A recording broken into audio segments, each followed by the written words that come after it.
This video is sponsored by Squarespace, the all-in-one platform to easily and efficiently build and manage your own website. Hi everyone, I'm FlagonHG, and this is the video of my attempts at a hardcore Nuzlocke of Pokémon Platinum, where every battle is an inverse battle, meaning that the type matchup chart has been reversed. Water-type moves are super effective to grass types, fire types are weak to ice-type moves, and the whole world has gone mad and upside down. The rules for this playthrough can be found in the description below, but in short, in addition to standard Nuzlocke rules, there's no using items in battle, no leveling up past the next gym leader's ace before the start of the battle, and we're playing on set mode. So, let's get started.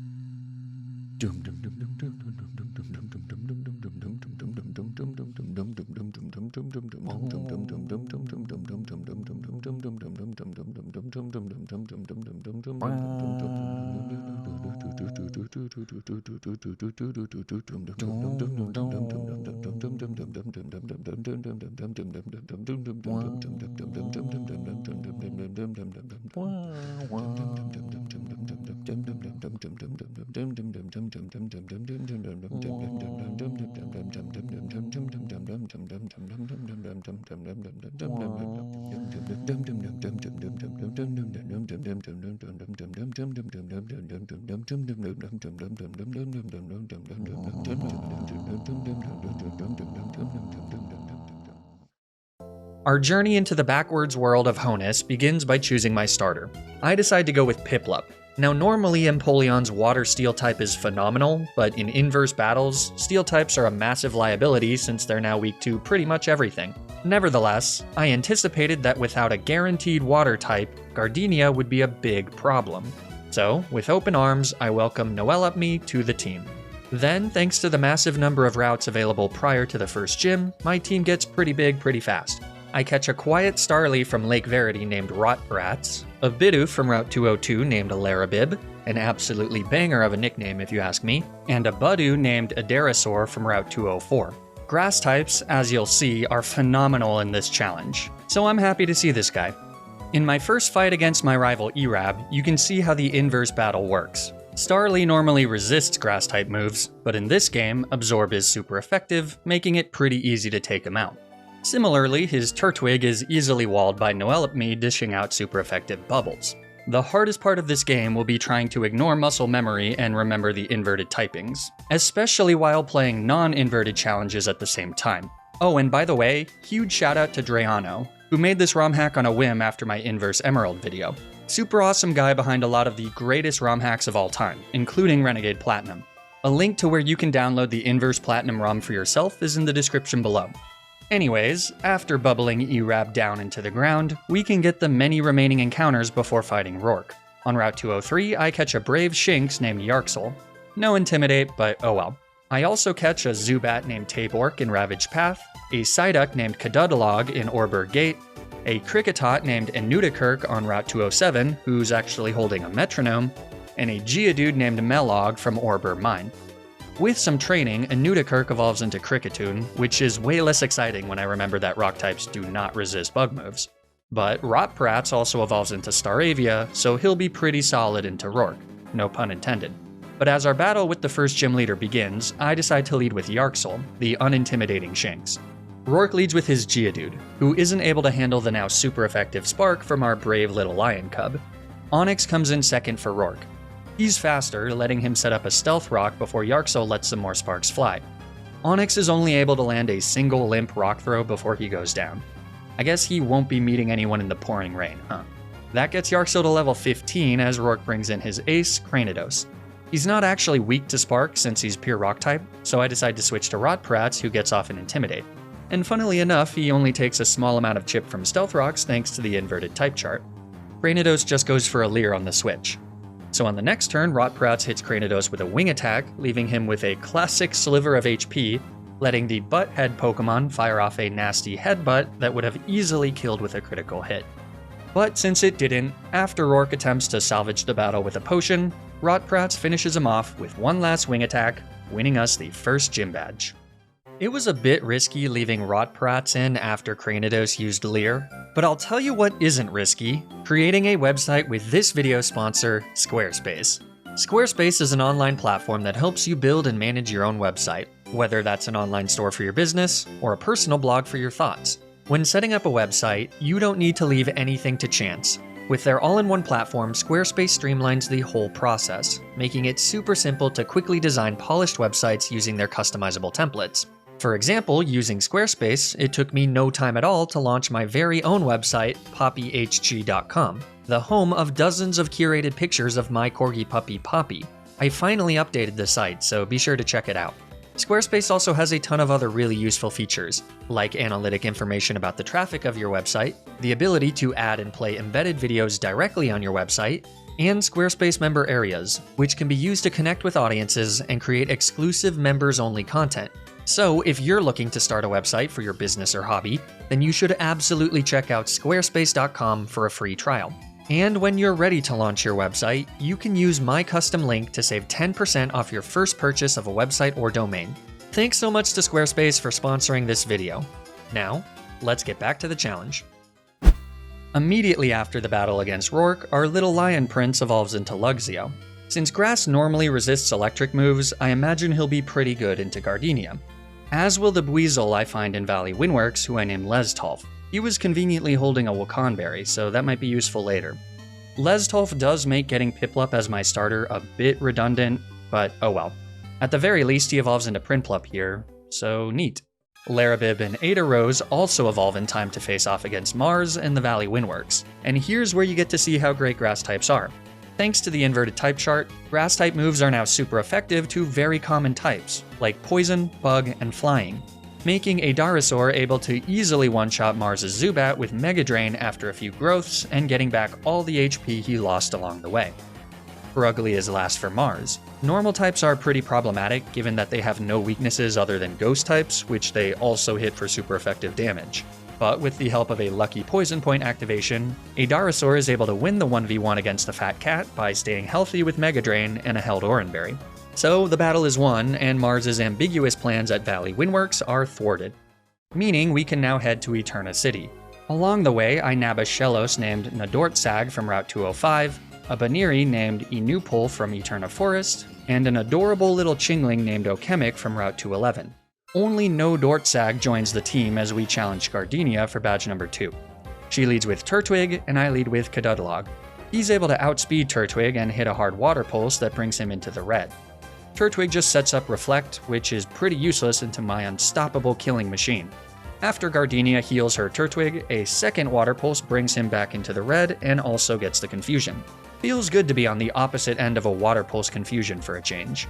Not that it really matters since we drown Turtwig on the next turn. That brings in Cherim second. We don't outspeed her as she sets up a safeguard. Our water pulse will no longer confuse, but it still does really good damage. Cherim then just goes for a soft magical leaf as a second water pulse takes her out. So last is Roserade. She fires off a magical leaf which does enough damage to activate Cuddalog's Oranberry.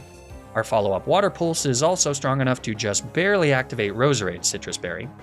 So on the next turn, we tank another magical leaf and then hit another water pulse. Now at this point I have a decision to make. Do I take the completely safe switch out to Noellupme and finish off Roserade with him? Or do I risk Kadudlog to a critical hit magical leaf for the chance to pull off a sweep of Gardenia with a freaking Psyduck? As funny as it would be to make this the face of Gardenia's killer, make this the face that Gardenia sees in the nightmares that cause her to wake up in the middle of the night in a cold sweat, I'm ashamed to admit that I do indeed take the safe route. Gardenia actually uses a super potion, but that doesn't really matter. And then for what it's worth, she does hit Noellupme with a critical hit magical leaf. So I guess my safety was validated. Nevertheless, 2 Bubble Beams from Noellupme knock out Roserade and win us the second gym badge.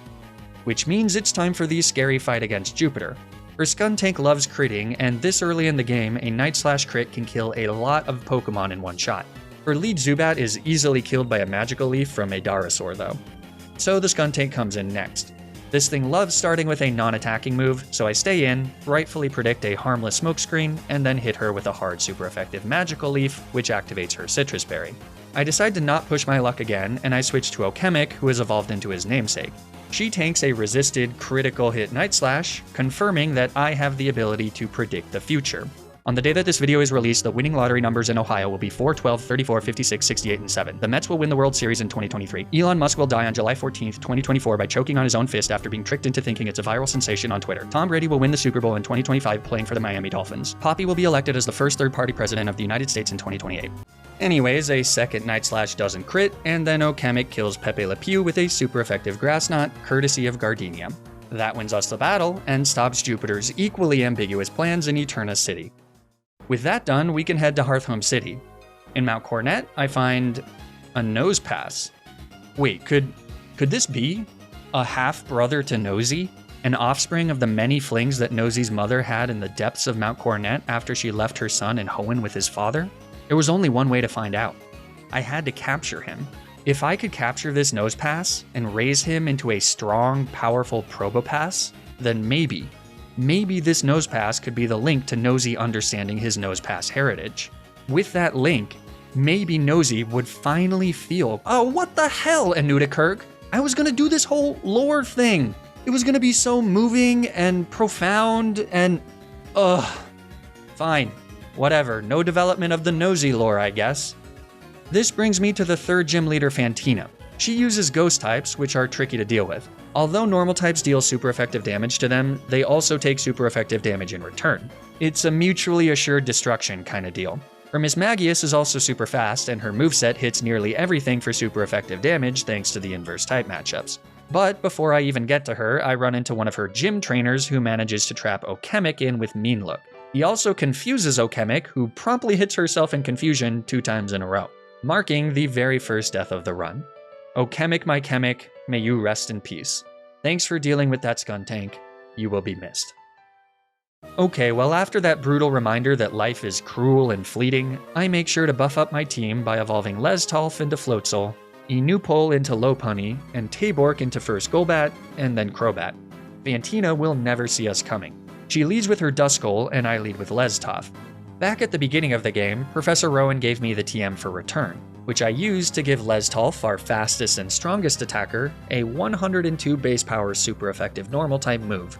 Fortunately, he's just strong enough and just fast enough to be able to outspeed and one-shot all 3 of Fantina's Pokemon. Given that Lestolf has a quiet nature, I wasn't expecting him to outspeed Mismagius, but since he did, we win the battle without a problem. That's Fantina defeated. With 3 gym badges obtained, I can now buy Great Balls, which gives me a better chance at catching a Ralts on Route 208 before he teleports away. With a bit of luck, the little guy is mine. Since he's a boy, I name him Adelag, though it'll be a little bit before we can fully evolve him. I then also backtrack to the old chateau in Eterna Forest and catch a Ghastly named Ragnag. In hindsight, I probably should have done that before catching Ralts, given that he knows Mean Look to stop fleeing, but whatever. After that, I visit BB in Hearthhome City, who gives me an Eevee. Using a Firestone that I got from the Salacian Ruins, I immediately evolve No Ralph into a Flareon. Is Flareon the best choice for an evolution? Not really. Umbreon is usually optimal in most cases. But I've used Umbreon a lot recently. Plus, I figured that a Fire type would be pretty useful into Crasher Wake's Water types, and it's unlikely that we'll run into another Fire type anytime soon. Okay, so maybe I forgot about Ponyta. And Houndour.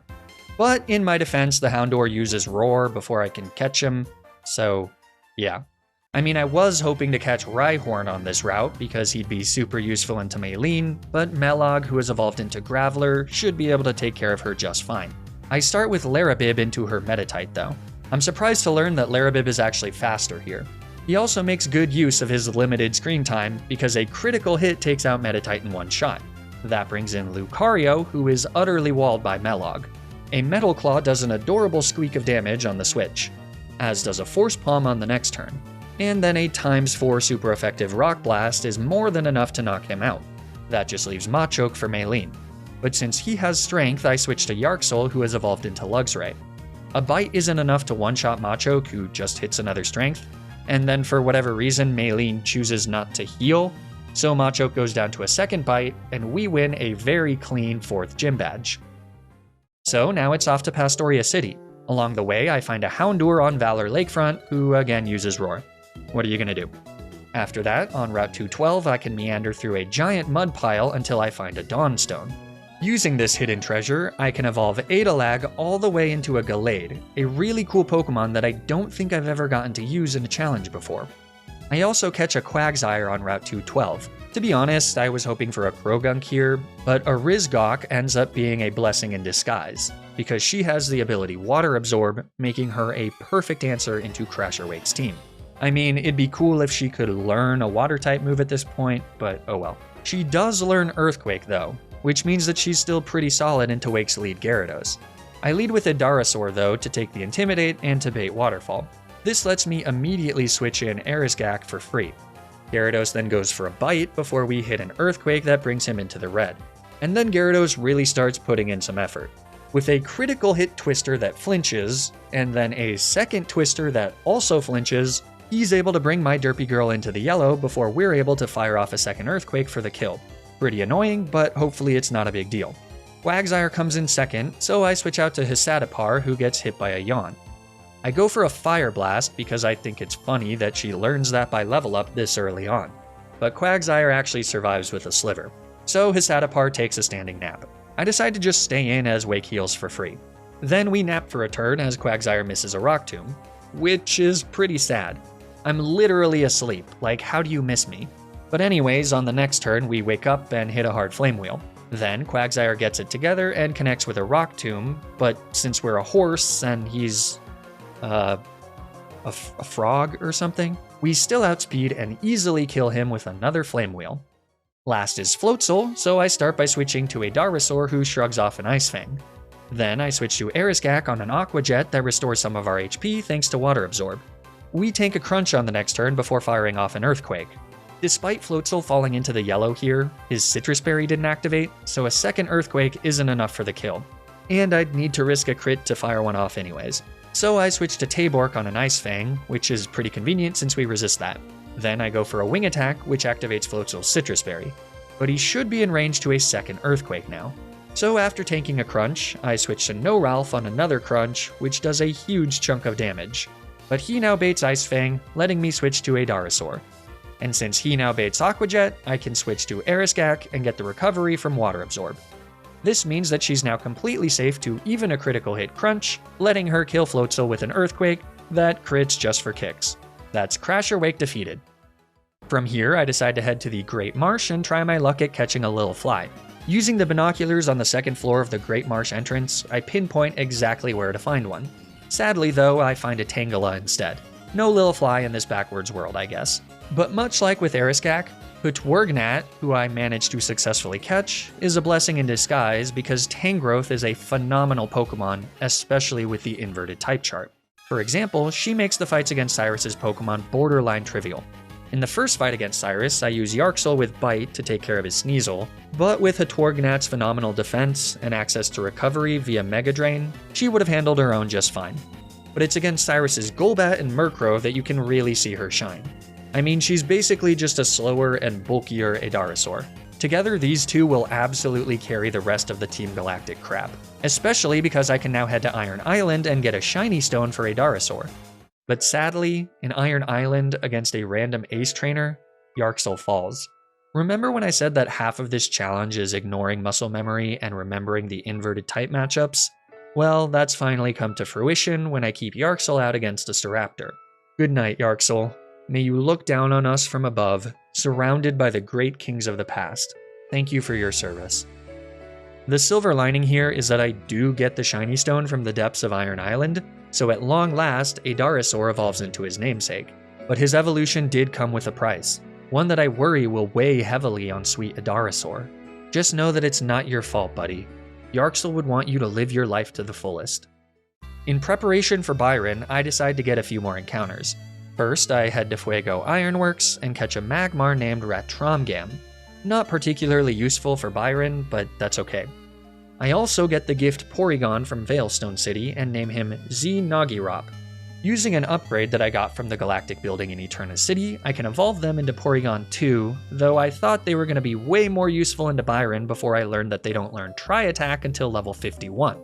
But I also evolve Ragneg into Gengar, who will be very useful. Out of curiosity, how do people feel about trait evolutions in Nuzlocks? Recently, I've decided to use them because so many of them are really cool Pokemon that don't often get a chance to shine in Nuzlocks, and cooler Pokemon tend to make for more interesting videos. Though many of these Pokemon are also very, very good, which has the potential to make the challenge easier.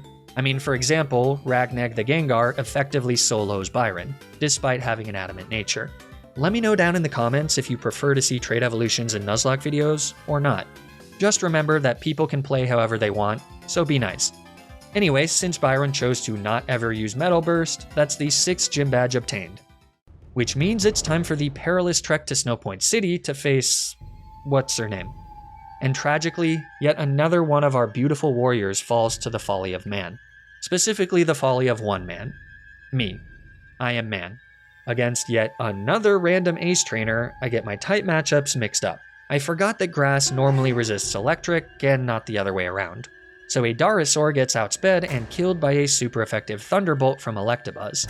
That's now 3 bright souls snuffed out against random ace trainers, simply because I did not show them enough respect.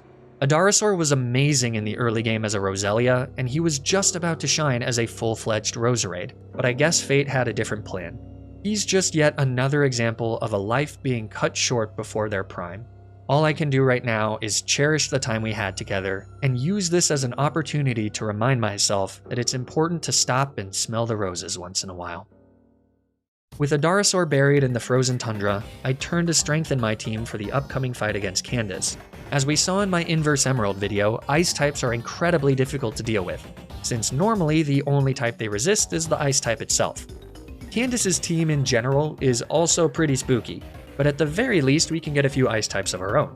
Anusamam the Swinub, Eliva the Sneasel, and Alag the Snorunt. Only Anusamam, who has fully evolved into Mamoswine, joins the team for the fight against Candace though. She leads with her Sneasel, and I lead with Ragnag. He's able to outspeed and kill Sneasel with a super effective Shadow Ball right off the bat. That brings in Abomasnow next, who sets up the Hail. So I switch to the newest member of the team to tank a critical hit Woodhammer. That crit kinda sucks, but oh well. Anusamam is then able to outspeed and fire off a nasty super effective Earthquake for the one-shot. That brings in Candace's scariest team member, her Frostlass. So I switch out to Tabork on a Blizzard. Then I go for a super effective Poison Fang, which fortunately connects through Snowcloak and badly poisons Frostlass. So, even though her Citrus Berry activates, another Poison Fang will definitely get the kill, though that's much less likely now that Frostlass has gone for a double team. But I decide to gamble for at least one turn, since my other options are a bit rough. Fortunately, we luck out and connect, putting Frostlass back in the grave. That just leaves Piloswine, but we're not really out of the woods quite yet. This little pig is pretty scary. I decide that my best bet is to risk a crit and deal some damage with Poison Fang. It looks like it's a 2-shot, so Tabork just has to hold on for dear life as Piloswine goes for an Earthquake. Thankfully, we dodge the crit, survive with 14 HP after the Hail Chip, and finish off Piloswine with one more Poison Fang. That wins us the battle, but dodging critical hits only works for so long. I won't be making it out of too many more of those situations. This leads us to the final Team Galactic confrontation atop Spear Pillar. While doing some spinanigans in the Galactic headquarters, I pick up a Dubious Disc, which lets me evolve Z Nagirop into their final corrupted form. I also use a Magmarizer I picked up at some point to evolve Ratromgam into Magmortar. Also, at some point during the raid of Galactic headquarters, my Pokemon contracted Pokérus. This doesn't really mean anything, but it is incredibly rare, which makes it interesting, I guess. Either way, it's time for my diseased animals and I to head to the Distortion world and defeat Cyrus once and for all. His team is pretty scary, but we've got plenty of answers into most of his Pokemon. For example, against his Houndoom, I lead with Adalag, who is able to outspeed and one-shot him with a super effective Psycho Cut. That brings in Gyarados, so I switch to Anusamam, who shrugs off a resisted Waterfall. Then we tank an Earthquake and retaliate with one of our own, which is enough for the one-shot. That brings in Crobat, so it's off to Hatorgnat. She gets hit by a soft cross poison on the switch. Then she gets hit by a Toxic, but that's fine, because a Giga Drain gets a clean one-shot. After some poison damage, Honchkrow comes in. He hits a relatively hard Psychic, but then a Giga Drain brings him into the red and brings Hatorgnat back to nearly full HP, even after the Toxic damage. Then I decide to switch to Adalag as Cyrus heals. But even at full HP, Honchkrow isn't surviving a super effective Psycho Cut. So that just leaves Cyrus's Weavile, which could be scary, but the poor moron uses Fake Out to flinch Adalag, which gives him a speed boost thanks to his Steadfast ability. And with that speed boost, we can now easily outspeed and kill Weavile with another super effective Psycho Cut. Better luck next time, Cyrus. From here, it's time to face off against Giratina. Normally, I just run away from the god of the underworld, but I felt like being vindictive, so I kill him with a few Poison Fangs from Taborg. The Pokemon world is no place for mercy. This much I know. After that, Cyrus vows that, quote, one day will awaken to a world of his creation, a world without spirit. Then he just walks away, and Cynthia kinda lets it happen. That's definitely a loose thread, Cynthia. We should probably go deal with it. Or like, arrest him or something. But whatever, I have a challenge to finish. Which means it's time to face off against Volkner. The electric type is another type that seems to get buffed by the inverted type chart. Normally, Volkner can be defeated by spamming Earthquake, but now that's obviously no longer the case. He leads with Jolteon and I lead with Taborg.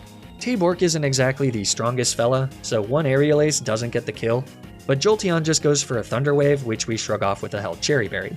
So a second Aerial Ace does get the kill. Second is Raichu, so I switch to Zenagirop, who shrugs off a Focus Blast. Then we manage to outspeed and hit Raichu with a Discharge, though that isn't quite enough for the kill. This lets Raichu get off a pretty hard Charge Beam, but it ends up being fine.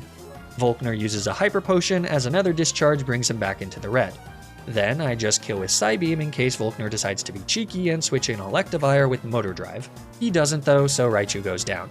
But Electivire now comes in and threatens with either Thunder Punch or Giga Impact. I'm not sure which he'll go for, so I decide to scout it out by going for Recover.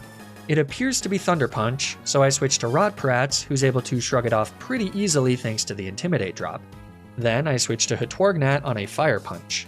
On the next turn, Electivire goes for a super effective Thunder Punch, but using the Wakan Berry that I got from Lestolf, we're able to easily tank the hit and nail Electivire with a Stun Spore. This means that I can now switch back to Rotprats on another Thunder Punch. And now that we outspeed, we can take out Electivire with a Brave Bird, though the recoil is massive. That just leaves Volkner with Luxray though.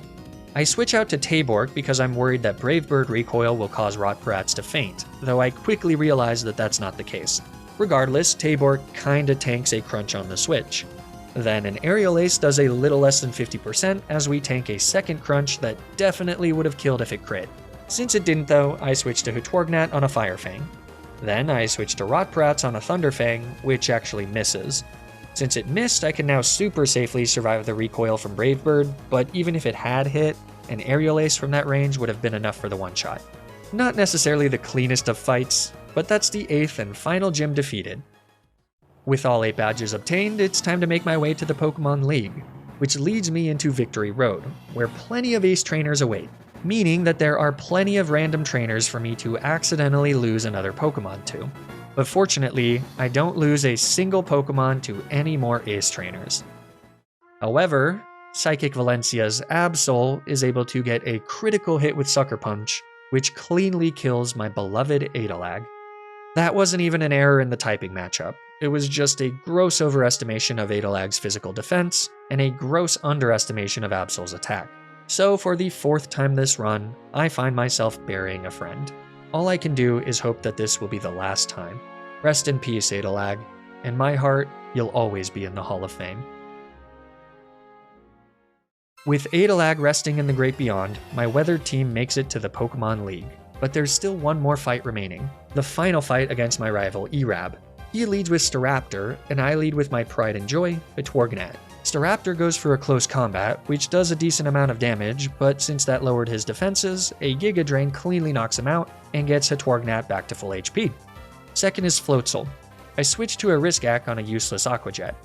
Then Floatzel goes for a soft crunch before we retaliate with a Waterfall. This leaves Floatzel with a pesky sliver of HP. And then Erab goes off the rails and switches out to Rapidash, meaning that our Surf does very little damage. So I switch to Noiralf, whose Flash Fire nullifies Rapidash's Fire Blast. He then sets up a Sunny Day, meaning that our Fire Fang is probably strong enough to kill the Rapidash 4 times over. Torterra comes in next, so I switch to Zenagirap, who takes just a stupid amount of damage from Leaf Storm. enough to almost one-shot without the crit. That was a misplay that goes unpunished, because a discharge is now enough to get a clean one-shot. Next up is Erab's Snorlax. Definitely scary since he no longer has an easily exploitable weakness. I switched to Inusamam on a crunch, which frustratingly gets the defense drop, though I think we'd be dead to a critical hit body slam either way. I don't have a safe switch though, so I stay in and hit an Earthquake that does what appears to be very close to exactly 50%. Inusamam then survives a non-critical hit body slam. Time to hope that we don't get a low roll. Thankfully, our feral pig lives to fight another day. Floatzel comes in next, so I switch to Ariskak, who shrugs off an Ice Fang. Then she shrugs off a Crunch and takes out Floatzel's last tick of HP. This leaves Erab with his last Pokemon, Heracross. So I switch to Hutworgnat, who takes a massive amount of damage from close combat. Way more than I was expecting. But nothing else can tank a close combat any better, so I gotta just pray that we can dodge one last critical hit.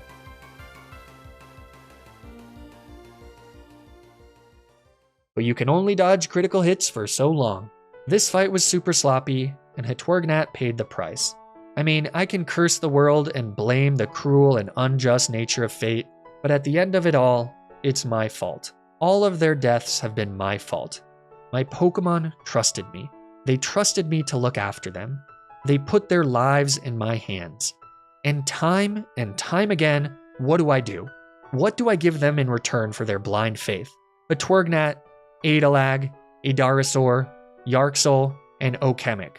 One after another, they trusted me and I led them to their graves. I call myself a Pokemon trainer, but really, I'm a Pokemon reaper, culling my victims with the reckless blade of arrogance. I'm a monster. How many more will die until I've achieved my meaningless goal of becoming Pokemon champion? When does it all become too much? When do the ends stop justifying the means?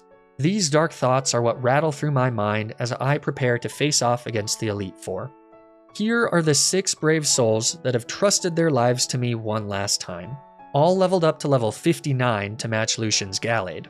In addition to Xenagirop, Ragnag, Tabork, and Inusamam, who have become staples to the team in the late game, there are 2 new team members, Aeolog the Glalie and Eliva the Weavile. Let's see if this team has what it takes to become champions. First up is Aeron, who gets a bit shafted by the Elite Four level cap, but oh well.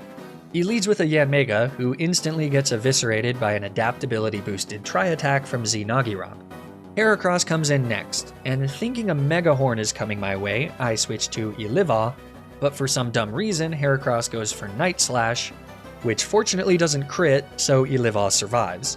That would have been a pretty lousy way to kick things off, but now we can give Heracross a taste of his own medicine and kill him with a Night Slash of our own. Drapion is next, so I switch to Xenagirop on an Ice Fang. And then we start mowing down Aeron's bugs with Tri-Attack. Adaptability, which changes stab from times 1.5 to times 2, is pretty disgusting. Caesar obviously goes down since Tri-Attack is now super effective. Vespiquen is last, and she's actually bulky enough to survive a Tri-Attack, but not a Hyper Beam. Very few Pokemon are. That's Aeron defeated. Second is Bertha, but her physically bulky ground types are grossly underprepared for super effective Sludge Bombs from Ragnag. It's a clean sweep. There's not much to say here, but this serves as a good reminder that you shouldn't bench a Pokemon just because of a lousy nature. Ragnag has an adamant nature, which is literally the worst possible nature for a Gengar, but his natural special attack and some calcium injections make up for it. Just keep that in mind when thinking about which Pokemon to use in your Nuzlockes. Anyways, that's Bertha defeated. Third is Flint, but my guy is completely powerless to an Eliva sweep. She's able to easily outspeed and one-shot every single one of his Pokemon with Ice Punches. Seriously, I'm super lucky that Aeron's Heracross didn't crit back then. I mean, I do have 2 other Ice types, so it probably would have been fine into at least Flint, but Eliva is an absolute animal and makes this super easy. That's Flint defeated. But now it's time for Lucian, and here's where things start to get interesting. Adalag would have been amazing with Drain Punch here, but without him, my next best bet is Brick Break on Eliva. But she'll die to a Psychic if we don't get the one-shot, so I do have to be very careful. I lead with Xenagirop into Lucian's Mr. Mime. With an odd incense, a super effective Psychic is a favorable roll, so I go for that, which does indeed get the one-shot. That brings in Espeon next, who knows Shadow Ball. Psychic is again a favorable roll, but if I miss out on the kill, a critical hit Shadow Ball will one-shot Xenagirop. So instead, I just go for Hyper Beam, which cleanly gets the one-shot. In retrospect, the 10% chance to miss Hyper Beam was greater than the 6.2% chance for Espeon to get the critical hit with Shadow Ball, which would only happen if I missed out on the damage roll.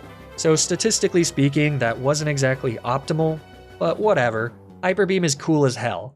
Bronzong comes in next and gets to set up a free Calm Mind as we recharge, which isn't ideal, but because Psychic is 4 times super effective to them, Xenagirop gets their 3rd kill of the fight with a needless critical hit on the next turn.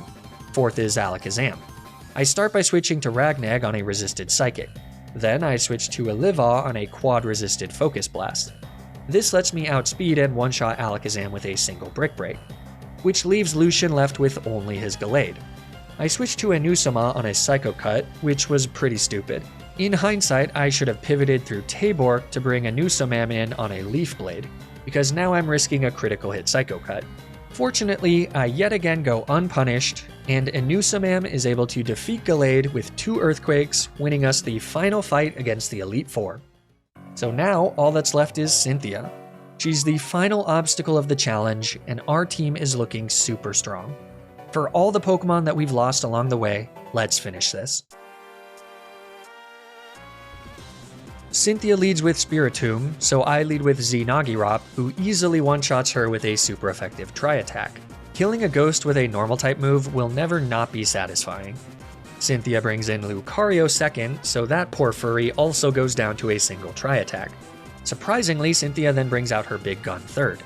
Unfortunately, it's impossible to know whether Garchomp wants to go for Dragon Rush or Earthquake, since they both have identical damage rolls, and no, the accuracy of Dragon Rush doesn't affect the AI's decision. I think I've suggested that it does in a video before, but I'm pretty sure I was wrong. If I knew Garchomp was going for Earthquake, I could safely switch to Ragnag with Levitate, but since I don't, Xenagirop has to stay in and risk a crit. Garchomp does go for Earthquake, but Xenagirop survives, letting them one-shot Garchomp with a 4 times super effective Thunderbolt. 4th is Milotic, so I switch to Tabork, who shrugs off a Dragon Pulse. Then I go for Fly for a bit of chip damage, so that on the next turn Oliva can come in and kill her with an Ice Punch. Unfortunately, as Tabork comes down and hits Milotic with Fly, she retaliates with a Surf, which crits and kills my 6th Pokemon. Sadly, there's no time to mourn Tabork. All we can do is seek revenge. With Tabork's sacrifice, Oliva gets a safe switch and is able to kill Milotic with an Ice Punch. 5th is Roserade. Oliva goes for a Brick Break, which leaves Roserade with what appears to be 1 HP.